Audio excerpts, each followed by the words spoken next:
But let's get started.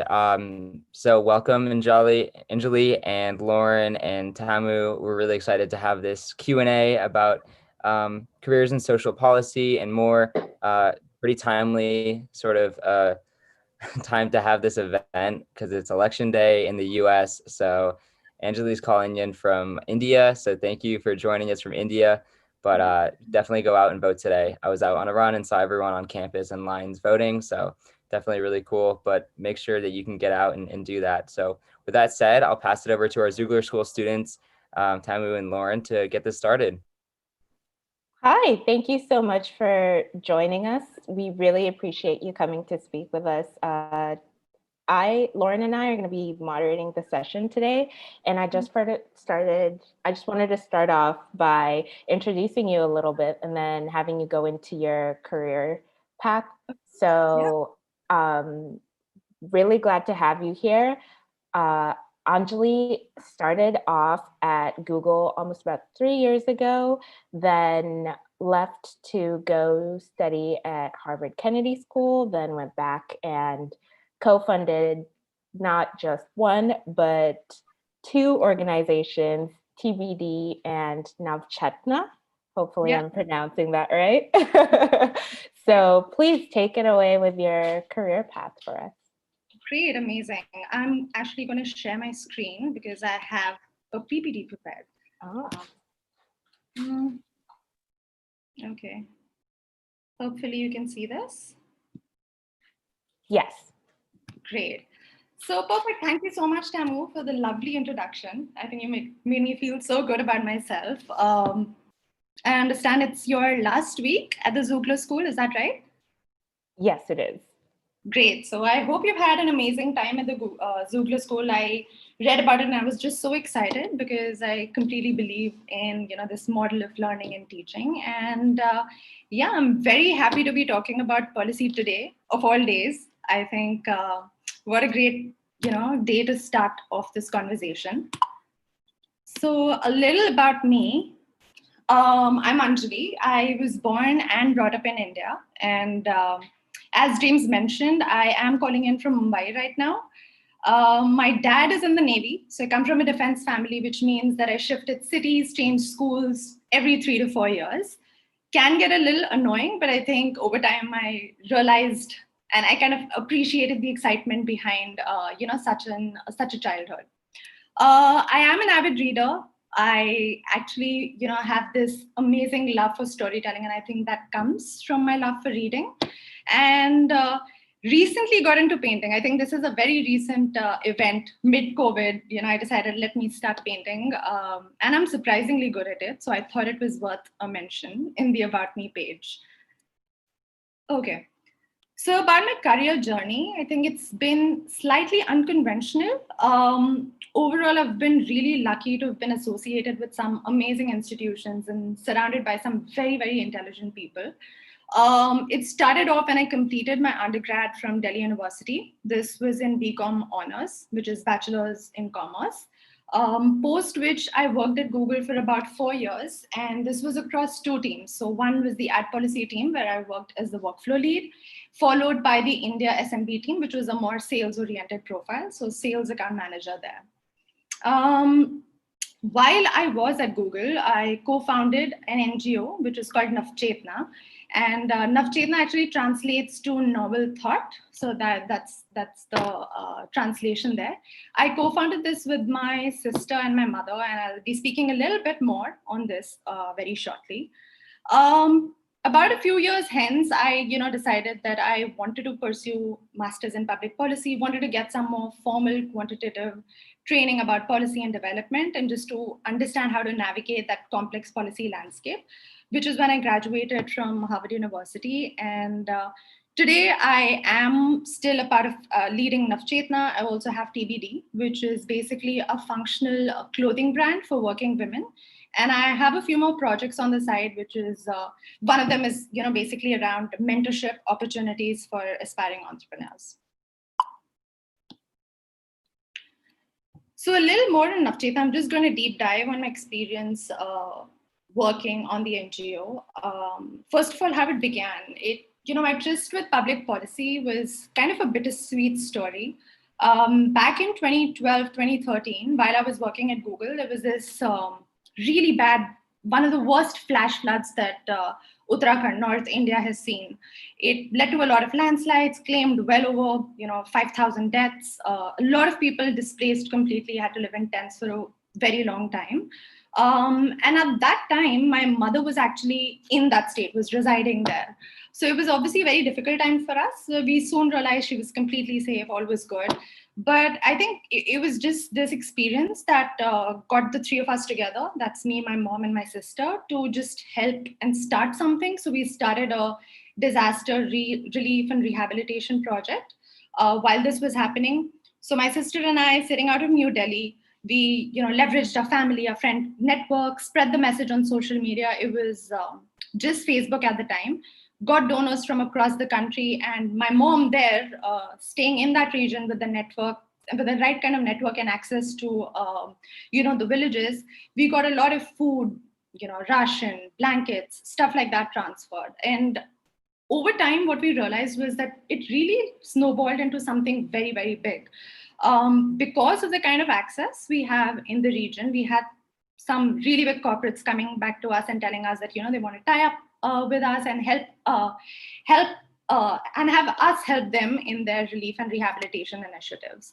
So that was one thing, and I think the other thing therein was also the fact that we got to witness firsthand the kind of lives people were leading there.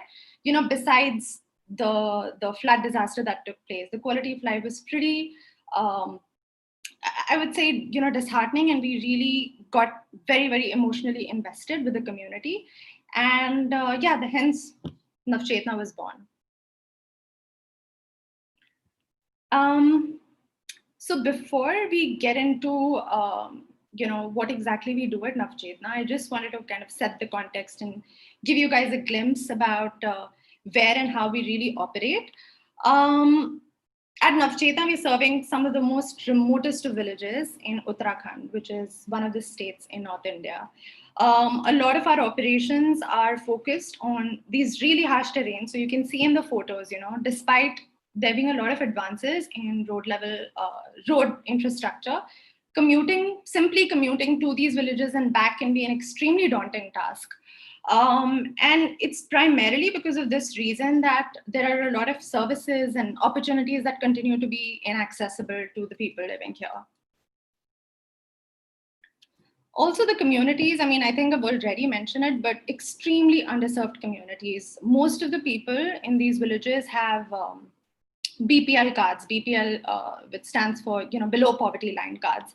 So living in abysmal conditions, you can see a complete lack of access to the right kind of support and infrastructure. And that's exactly why we started Navchetna, to work with these communities living in the remotest villages of the state. And we have interventions across 3 directions. So that's education, health, and employment. So working in Navchetna, right now I head the project implementations team. However, a bulk of my work initially was done in the education space. So the first year when I was, working right out of Pithoragarh, Uttarakhand, which is the space, I went there. And in my first year, literally for the first few months, I was just engaging with locals, visiting government schools, seeing the village learning centers, which are called Anganwadi. Anganwadi stands for, backyard school sort of a thing. That's probably a rough translation to that. Government hospitals, and it kind of soon opened my eyes into the lives of struggle in rural India. And I've said a distant reality because these are things that you know about, you've heard about this, but when you're right there in the midst of all of it, it really strikes hard. And that's when I realized that education is something I definitely want to focus on. The quality of education is really poor. Public education in that place is poor. A lot of the needs of the children living there are still hidden and unexplored. And education, I can say to a large extent, is the root cause of a lot of disparity that exists in the country today. So we wanted to start with a few supplementary learning programs for kids. But it was extremely tricky. It was very, very difficult. And primarily for two reasons, I think, if I can put it that way. The first one was, like I mentioned, managing skepticism. There is that form of inherent skepticism towards NGOs by these marginalized communities. Over the years, I've seen a lot of institutions, people, organizations come and tell them about how they're going to change their lives. A lot of false promises, essentially. So getting rid of that skepticism was extremely essential to us. And the second, I say, would be, to give you context about these people, they're very, very set in their ways. They are mostly daily wage earners. The food on the table that day literally depends on the work they do that day. So the long-term benefits of stuff like education, it's far to even be considered, because when your today is in jeopardy, convincing somebody about a better tomorrow becomes very difficult. That's why a lot of these parents would rather have their kids, help out at homes with household chores, or, go to a farm and work rather than study an additional hour. And that's exactly why a large part of our initial efforts was around reframing that perspective, that narrative of education. So what we did was we sat with all of these people. We spent a lot of time engaging in a lot of different conversations with them. And our idea was to understand what are the problems they face today. Over the course of these conversations, what we realized was, a lot of them are, for instance, war widows, so there are pension problems. There are problems like land disputes, financial, banking assistance, stuff like that. And that's exactly why and when we started having these very regular educational workshops around these very topics. So educational workshops around how to solve your land disputes, giving you financial and banking assistance. And I think that was a watershed moment for us at Navchetna, because suddenly they could see the initiatives that were run by Navchetna benefit them in that immediate time frame. They could see it, solving something for them today. And I think that those kind of conversations were necessary in helping us invest in that relationship. And I think over time, education was no longer a bad word for them. Rather, it was something that could help them in their day-to-day. And what they say, once you get the parents invested into something, it's very easy to get the children on board. This photo is actually from one of my first classes, with just preschoolers, teaching them English and, just getting them comfortable with me, an outsider. And it's a very special memory. Cool. So making change happen in COVID. Kind of just wanted to spend a minute talking about COVID. Just like any other country, any other industry, we were hit extremely badly. There were a number of projects that we were running, and all of them came to a complete and utter halt. So there was that need to be super agile, rethink, understand the needs of the people today, and reprioritize our efforts accordingly. So what really helped us here was the fact that we had that kind of deep relationship with our community. Always helps when you have those communication channels open with them. And it was during those conversations we realized that sanitary napkins were a very big problem right now. So schools in India, schools are a very essential component of the supply chain of sanitary napkins. So a lot of girls get their monthly sanitary napkins through the schools. But now that the schools are shut, there were girls and women who had no access to sanitary napkins. They surely couldn't afford them. So they were going back to those dirty cloth rags, very unhygienic. So that's when we kind of mobilized our online community. As soon as we got to know this, created a fundraising campaign. This is not something that we've done before, but literally in a very short turnaround time, used our existing resources, our access to networks, and distributed sanitary napkins across more than 50 villages, I'd say. Another issue that came up was the mass exodus we saw in Uttarakhand. So I'm not sure how many of you are aware of India specifically, but India witnessed this really large-scale migrant labor crisis where there were a lot of people shifting, who would work in larger cities, but were shifting back to their villages, often obviously without any source of income. So we targeted those very women and created a special upskilling program for them. Upskilling in the sense, knitting, sewing, macrame, skills like that, and tied up with the social enterprise to help sell all of those craft material. Classroom learning was definitely not a possibility. So what we had to do was we had to experiment with going digital. We had low hopes because, I've kind of described the community to you already. It's very, very disconnected. But I think a pleasant surprise there was that there has been a total digital transformation that has taken place during COVID. I mean, of course, there's a lot of work that still needs to be done in terms of infrastructure, but the acceptance is there. People are open to engaging in these mediums. So there are workarounds when you have the acceptance, because that's where the biggest roadblock usually is. And now that we see people are open to it, because of course their children are also on their mobile phones, and that's how they attend classrooms. I think that was an extremely it took us by surprise, and it was a small win for us in an otherwise unfortunate situation. Cool. So, okay, I'm going to take. So I think that was the first part of this session. And I just wanted to quickly take you guys through some of my learnings working in this MGO. It's been nearly a decade, and I think there's some amazing learnings that I've gathered over the years. I do hope you guys find this exercise useful. And before I proceed, I'd say, I don't think these would be specifically for students interested in policy, but regardless of the career directions you take, I think there'll be something you'll be able to take out of this. Cool. So working in social care is a double-edged sword. I think, it's very easy to see the privilege associated with working in social sector. I think it's an extremely humbling experience to come so close to people's, their stories, witness, their sufferings in some ways, and their ability to cope and be a part of that, that journey of transformation. And it's affected my personal growth a lot, and it has been truly gratifying. However, I think there's also need to see the other side of it, which is that, that feeling of burden, the burden of feeling so much responsibility and even being exposed to some amount of suffering. So I'm going to share a tiny little anecdote here.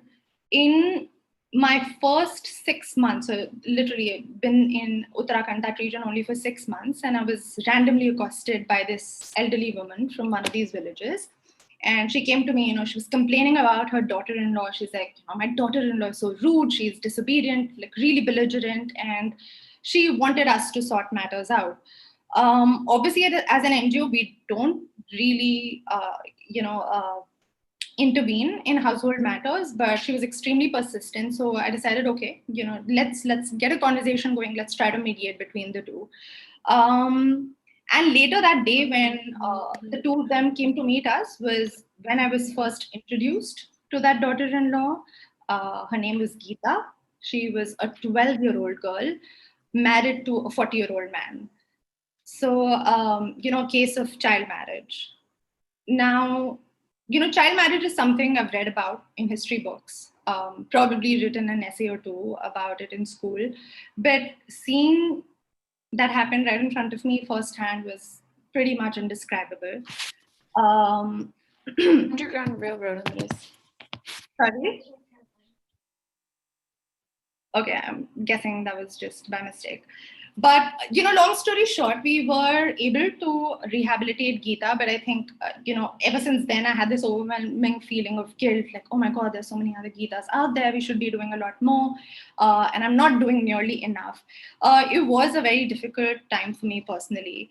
And I think that's exactly why I put this as the first point, because when you're in this space, you need to know the importance of putting on your own oxygen mask first. There is absolutely no shame in taking some time off, indulging in some rejuvenation time, being with friends, yoga, a few things that are written on the slides, because at the end of the day, your ability to help others is directly proportional to your physical and mental well-being. So I guess, prioritize yourself. It's definitely needed.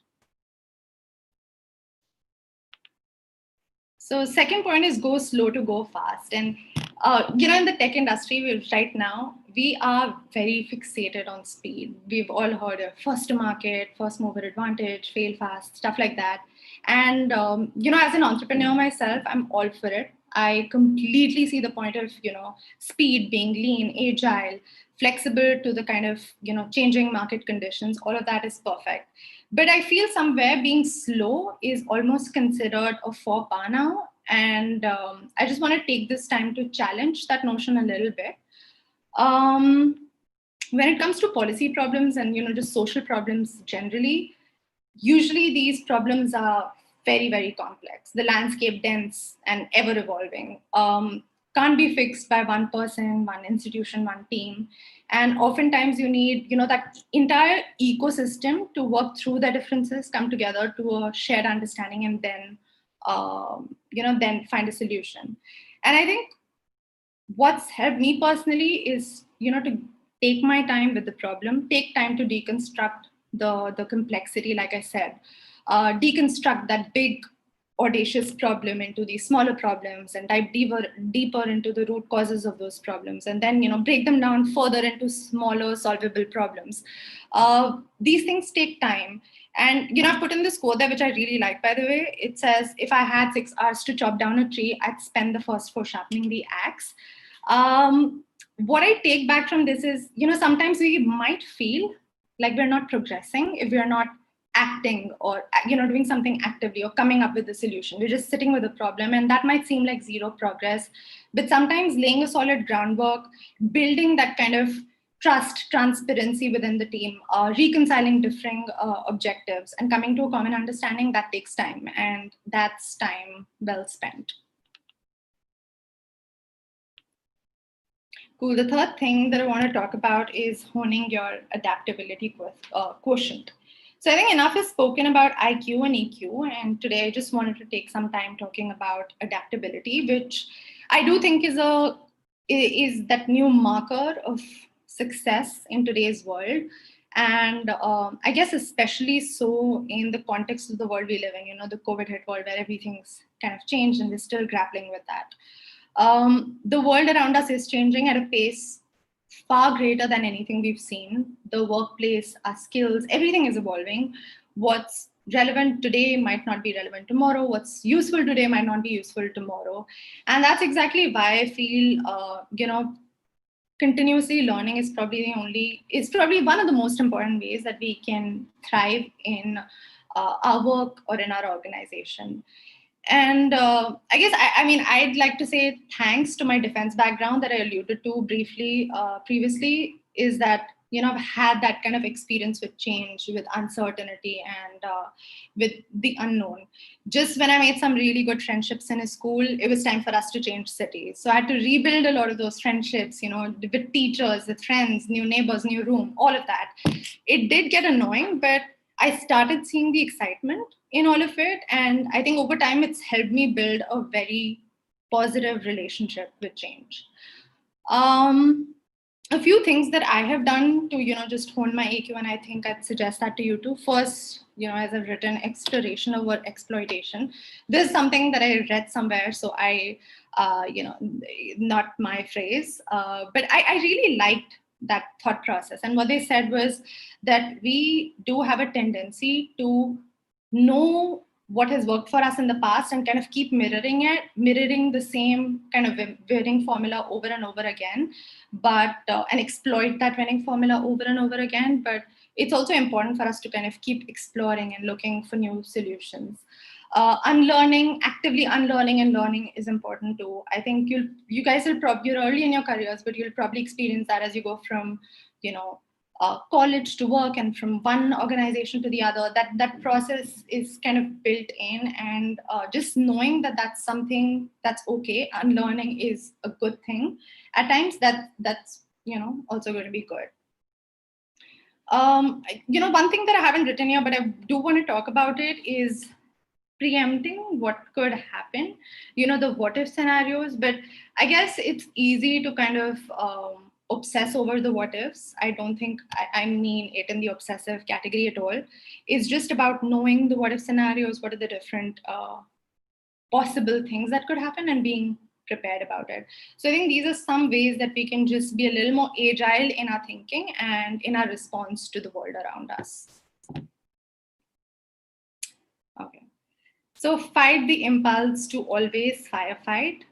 This one is just so close to me because I've been like, I'm like the biggest perpetrator of this crime. As an entrepreneur and someone who's working in this space, there will be 20, 30 things thrown at you on an everyday basis. There'll be so many things coming up to you, and 80% of those will be urgent. So you'll probably be putting out fires all day long. And to be honest, it can be really addictive. It kind of makes you feel alive and productive. You're accomplishing things, you're checking things off the box, saving the day. But I guess my one big tip and my one big learning through my career is just resist that urge. I came across this really cool matrix a few years ago. It's called the Eisenhower matrix. I've been following it religiously, and it's really helped me. I'll quickly go over it for those of you who don't know about this before, but basically what it says is that all your tasks in a day can be categorized in this 2x2 matrix. So along one axis is important, so important, not important. Along the other is urgent and not urgent. So all your tasks in a day can be categorized into important and urgent. Not important, urgent, important, not urgent, and not important, not urgent. There's a tendency, at least I had it, to spend a large amount of time in the left columns, things that are urgent. So you're constantly addressing the urgent matters, putting out fires. But that essentially means that a lot of the work that you're doing is actually reactive in nature. You're managing things that come your way.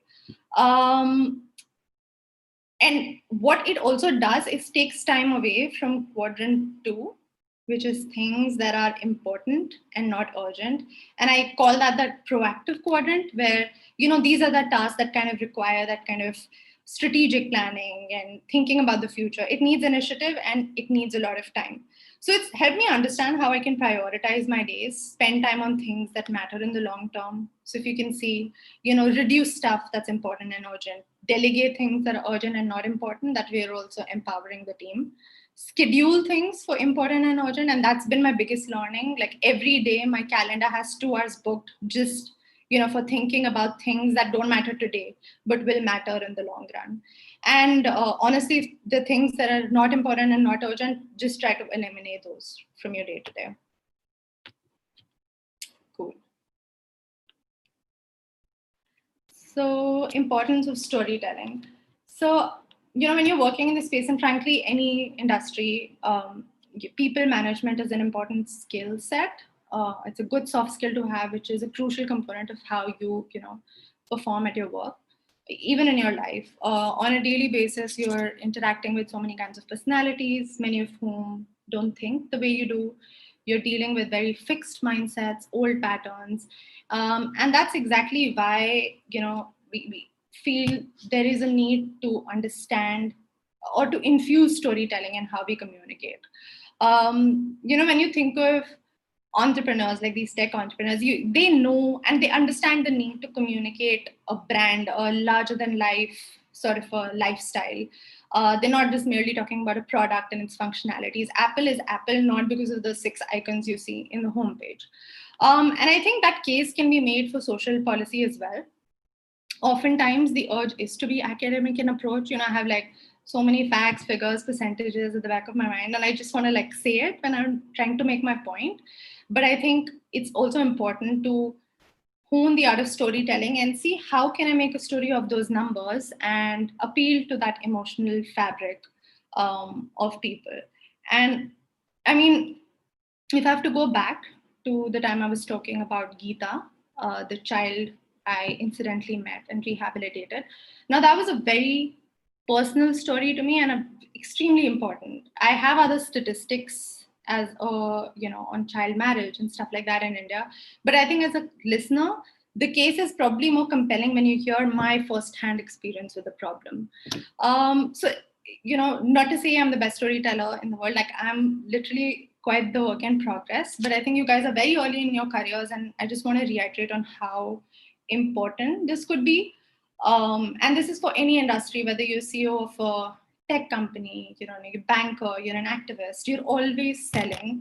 You're always selling your ideas, your dreams, your passions, your opinions. So it's a constant sales job no matter what, and not really reserved for those in the marketing and sales fields. So I think there is a need to understand the importance of storytelling, because and just have that as a skill that you actively nurture over the years. Cool. This is the last one. I kind of wanted to end it here. So, Wikipedia defines policy as a deliberate system of principles to guide decisions and achieve rational outcomes. And that's the thing that I wanted to talk to you about, the importance of policy in your lives, regardless of the careers you undertake. Policy is everywhere.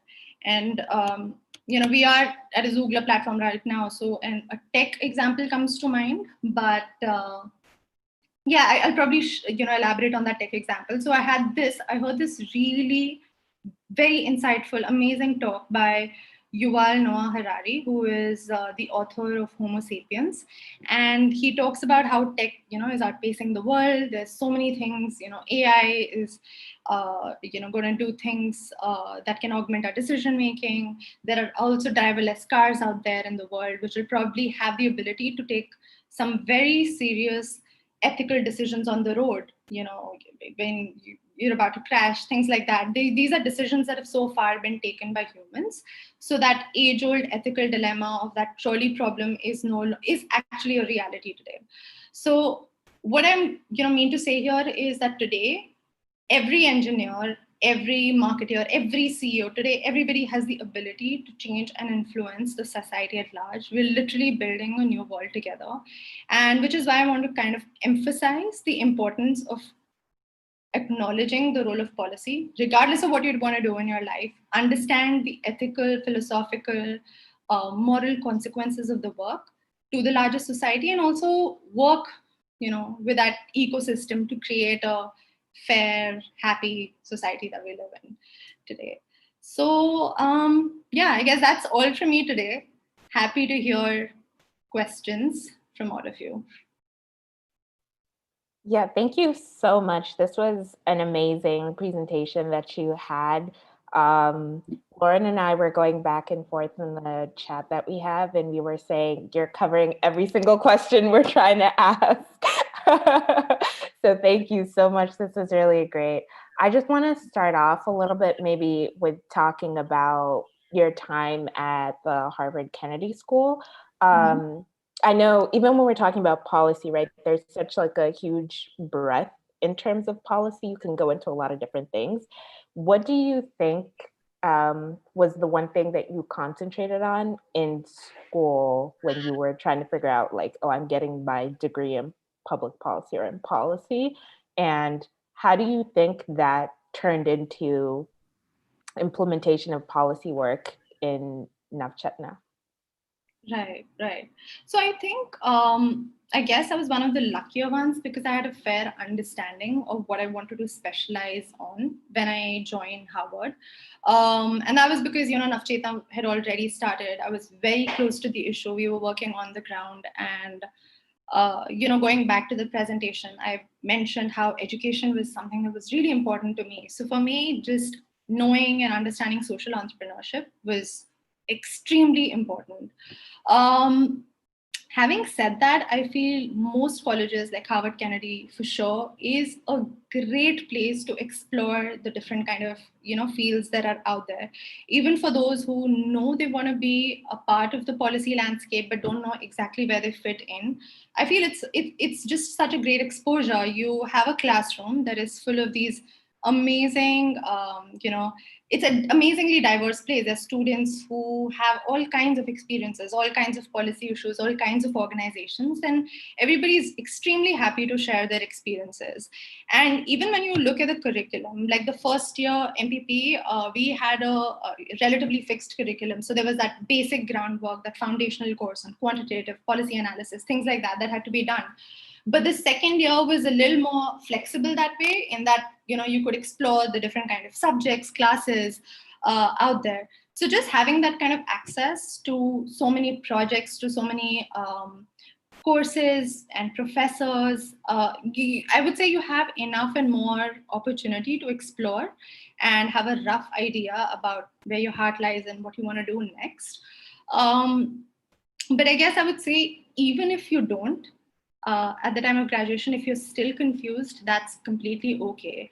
I have friends who weren't entirely convinced about that one policy concentration, and they weren't entirely convinced about it. So they did pick careers. So for instance, social impact consulting, there are firms like Dalberg and FSG. You get to work across, policy issues. And even when you switch to a career, those are great avenues also for you to kind of get a better sense of the different policy issues out there and what really appeals to you the most.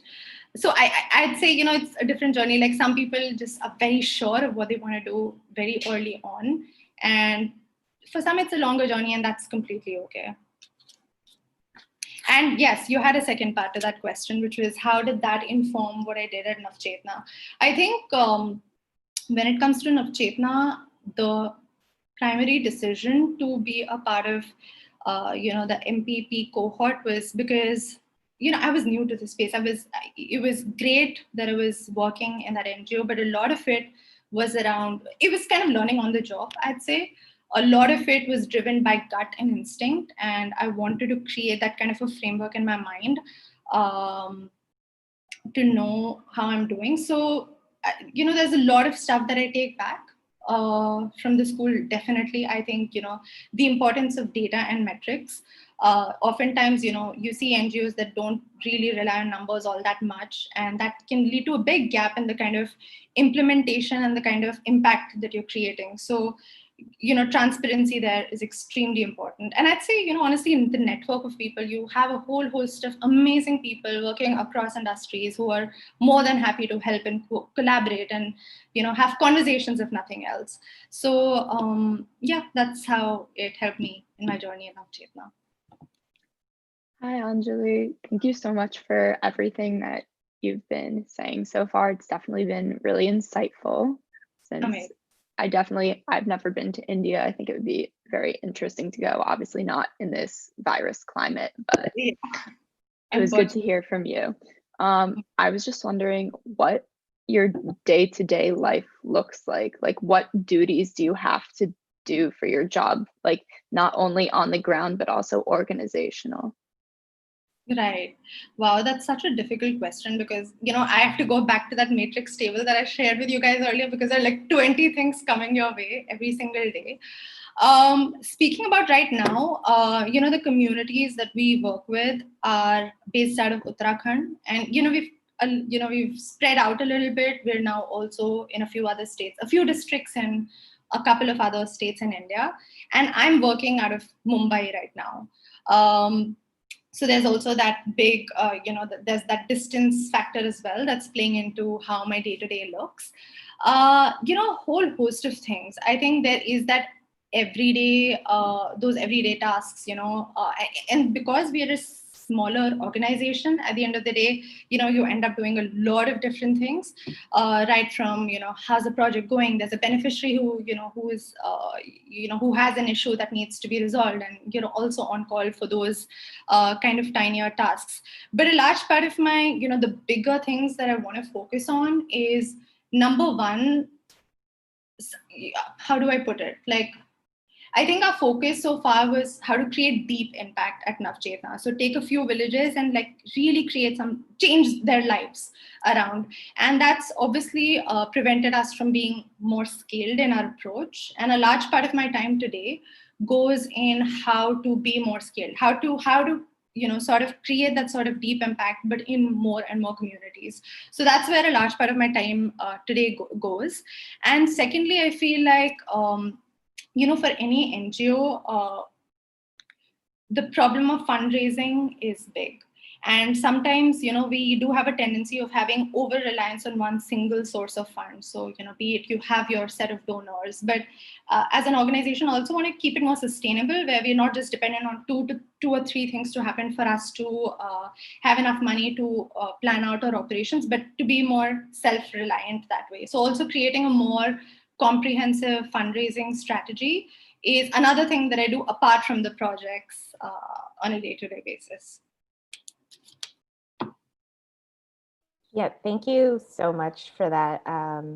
It's definitely clarifying, and the chart was also really important. Yeah. And it's so, been like here for me. No, it's very crucial. Just one last question from me. What do you think are what does a general tech and social policy field look like? And what are some paths that people might take if they're trying to start out in a policy position in a tech company? Right. So unfortunately, Tamu, I wouldn't have enough context about a policy position in a tech company, because for me, these were two very different fields. So when I was in Google, my roles were more around sales and operations, those kind of things. And then when I moved on to Navchetna, of course, it's a full-fledged social policy sort of a role. Happy to elaborate on the latter, but I think for any kind of, I have a lot of friends and colleagues who are, as we speak, work in a lot of tech companies in public policy positions. So I'd be more than happy to get you guys connected to them. But if I talk about social policy specifically, I think, I've just seen my entire cohort as well, and the kind of network I have, there are just so many different journeys out there. For me, like I said, it was kind of a bittersweet coincidence where something that happened to me and it kind of snowballed into something bigger. So there is that, one NGO route and, volunteering route that you can take. There is also, I see a lot of people jump into social policy after, being associated with either think tanks or even, institutions like Teach for America. And, that kind of gives you a lot of context about that. So for instance, people in Teach for America gives you a lot of context about what a classroom in America or a classroom in India really looks like, and kind of paves the way of, forming your interests and passions as well, I'd say. More than that, I think I'd also, take a step back and talk about the tech and policy question a little bit. Apart from the bigger organizations out there, like the, Google, LinkedIn's of the world, there are a lot of social enterprises that are leveraging tech to make the world a better place, be it a lot of fintech companies that work towards financial inclusion and working towards, the missing middle that they speak. There are edtech companies that are working, to improve the classroom, agrotech, basically leveraging tech for, to give a better support system to our farmers. So I think that's also a great way. I personally, for me, it was either coming back to Navchetna or joining an edtech firm, because the kind of, the power tech has to really change and shape the world of tomorrow is immense. So I think that's also, a path that can be explored.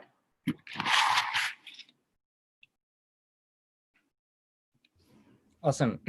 I want to sort of be respectful, Anjali, of your time here. So I wanted to say thank you so much for joining us and for this great presentation. Thank you, Lauren and Tamu, for hosting this Q&A afterwards. I will let you go to bed. I know that it's getting late in India, but wanted to say thank you so much. Really, really enjoyed the presentation and really support the work that you're doing. So thank you. Yeah, thank you so much, everyone, James, Lauren, Tamu. It was a pleasure talking, and feel free to shoot out any questions if I haven't answered already on the email. I think I'm a big, advocate for conversations and collaborations. So do feel free to shoot out. Just one request, pay it forward. You guys are doing an amazing job, and I'm sure there's so many people out there in high school possibly who could, do with some kind of guidance. So do pay it forward, and US elections, do vote.